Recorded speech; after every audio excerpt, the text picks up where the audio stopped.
Alright guys, a quick one. Here, I'll detail how to turn on or turn off Wi-Fi scanning on Samsung Galaxy A54 5G. So if you have the Samsung Galaxy A54 in the A series, and I want to turn on or turn off your Wi-Fi scanning, then here's a video for you.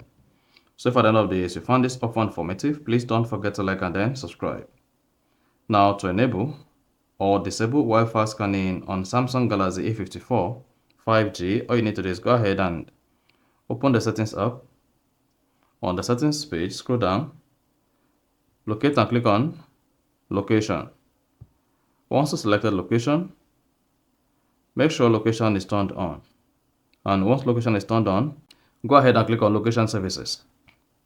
Now, once you selected location services, scroll down to where you see improve accuracy.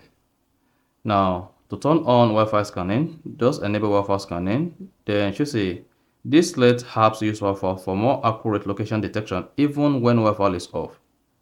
And for you to disable or turn off Wi-Fi scanning on your Samsung Galaxy A54 5G, just disable this and there you go. So you can just turn this on or turn it off to turn on or turn off Wi-Fi scanning.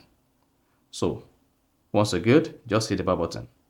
So that's exactly how to turn on or turn off Wi-Fi scanning on Samsung Galaxy A54. So if you found this offer informative, please don't forget to like and then subscribe.